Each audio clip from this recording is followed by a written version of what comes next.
Hi guys, Ian Madigan here. Welcome to the Highlights Show. I know we were speaking about it briefly on the podcast earlier, but we're going to be taking you through different aspects of the game, different trends we're seeing, what the likes of Leinster, Munster, Connacht and Ulster are focusing on.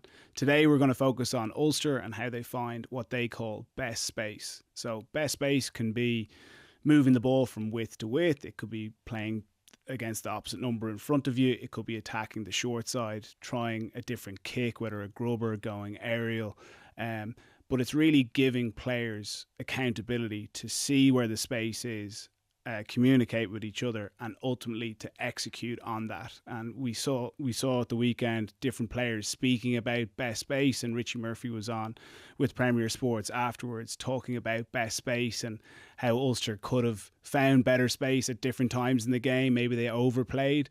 Could they have gone to their kicking game a bit earlier, or also times that they did it really well and they found best space. So I'm going to focus on the good stuff that we saw at the weekend, starting with a scrum in their own 22 when they are 7-0 down. So they show their bravery in the first game of the season. So it's starting off, you've got a 3.5 defence from Dragons, and then you've got 6 attackers with the blindside winger coming across from Ulster. The best space here is on the width. Can you execute 2-3 good passes? There's potentially a 3-on-2 there. They go with the long pass, get it to Mike Lowry, and there you have it, an easy 20-metre gain, and you're attacking against a disjointed defence.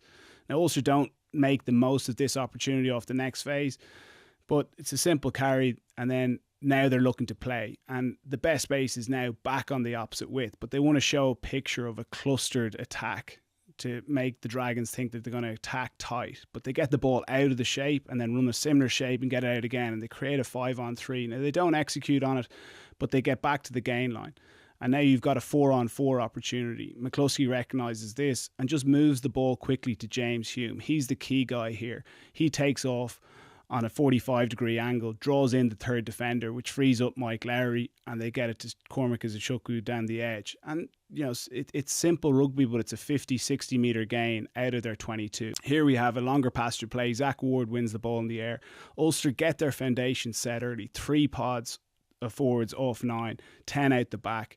Jack Murphy spots that the Dragons are short, calls the ball. Then Mike Lowry demands that he knows the spaces to the width, moves it to McCluskey. 2-on-2 opportunity, decides to carry, wins the physical battle. And then here we see Ulster looking to keep the ball alive. We saw this multiple times in the game where the support runner is directly behind the ball carrier. In this instance, McCluskey to Cormac Izuchukwu, he takes off. Again, once he's in contact, he's thinking, where's my support? Directly behind me. Nick Timoney picks up the ball. Can Nick then get it to the gain line? It's not giving the defence any time to get set. He's in contact. He pops it up to Nathan Doak. Now, Doakey loses the ball on the ground, but it's a long passage of play. Ulster still looking to attack from all areas. Dragons can't kick this ball out in the full. They're not set quick enough to go for an aerial contest, so they decide to go long, looking to find grass. But it's Zach Ward covers the kick, and now he's weighing up his options. Is best space to go aerial? Is it to go for a 50-22? Can he find a player defending on their own? He does exactly that. Looks like he's carrying with one hand, and then at the last moment moves it to 2, draws in 2 defenders, frees up Mike Lowry, who goes clean through. And now Ulster again flooding through. Can they support around the ball carrier? Once he's in contact, he knows the support player is going to be positioned directly behind him. In this instance, Dave McCann. That was a really good try of Ulster finding best space, moving the point to contact, keeping the ball alive. And then this time, best space, it is to go aerial. They're 14 points up.